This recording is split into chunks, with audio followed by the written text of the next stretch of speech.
Sa ating mabuting balita, narinig natin ang isa sa mga naging disipulo ni Jesus. We have heard Saint Matthew. Narinig natin ang vocation story niya ngayong araw sa ating mabuting balita. May automatic description patungkol kay Saint Matthew. At ano yon? Matthew the tax collector. Tatagalugin ko. Tagasingil ng buwis. Kumbaga, sa panahon natin ngayon, empleyado siya ng BIR. Di po ba? Pero sa konteksto ng mga Hudyo, ang mga tagasingil ng buwis ay una, sila ay tinuturing bilang mga kaaway ng mga Hudyo. Kumbaga, traidor din sila ng lipunan ng mga Hudyo. They are considered traitors and enemies of the people. Bakit po ba? Because they serve the Roman government. Sa panahon nila kasi, ang mga sumasakop sa kanila ay mga Romano.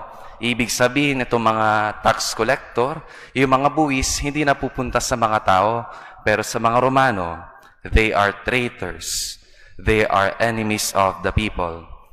Pangalawa, sila ay tinuturing bilang public sinners, mga kilalang makasalanan. Bakit po ba? Matik. Kumukupit kasi sila ng mga sinisingil nilang buwis. Hindi po ba? Ibig sabihin, ang mga tingin sa kanila ng mga kapwa nilang Hudyo, mga kilalang makasalanan, mga public sinners. Yet Jesus called Matthew, the tax collector, the public sinner, the enemy of the people.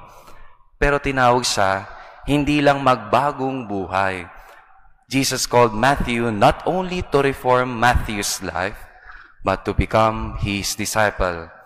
Tinawag si Mateo hindi lang bilang isang disipulo, hindi lang bilang magbagong buhay, pero bilang tagasunod, disipulo ni Kristo.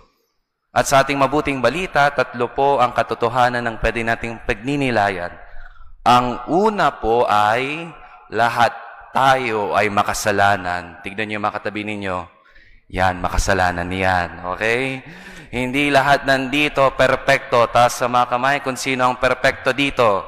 Walang kapintasan. Tignan nyo yung pagmumukha nga. Parang pwede na tayong magpintas sa kanila. Hindi po ba? Yung mukha na nandito sa harapan ninyo, maraming pintas yan. Maraming mga pwede nyong sabihin. Pwede nyo kong laitin. Lahat tayo mga makasalanan. Walang perpekto dito sa mundo. Wala tayong pwedeng pagmalaki o pagmayabang sa Diyos dahil tayo makasalanan. Pero ito po yung ikalawang katotohanan. Kahit tayo ay makasalanan, tayo naman ay kinahabagan at kinaawaan ng Diyos. Kung hindi tayo pinatawad, kung hindi maawain ng Diyos, baka kung saan saan tayo napupulot. Kung wala ang habag at awa ng Diyos, walang-wala tayo.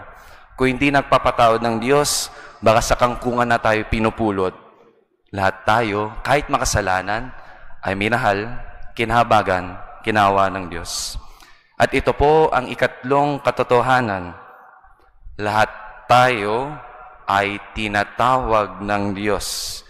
We have heard in today's gospel, Jesus said, I did not come to call the righteous, but sinners. Jesus even called the public sinner, yung kilalang makasalanan. Sa salitang tawag, ano po yung 3 letra na nasa gitna? Sige po, ano pong spelling ng tawag? Ano po yung 3 letra na nasa gitna ng tawag? Ay AWA, awa. Ano pong ibig sabihin nito? Lahat tayo ay tinatawag dahil ang Diyos ay may awa. Tawag at awa. Lahat po tayo ay tinawag dahil ang Diyos ay may awa. Tinawagan, lahat tayong makasalanan. Ngunit kinaawaan kahit may kahinaan. Kinahabagan kahit may pagkukulang. Hindi tayo pinabayaan ng Diyos. O Panginoon, pag-ibig mo'y dakila, sa iyong awa, kami ay kakapit at tatalima. Amen.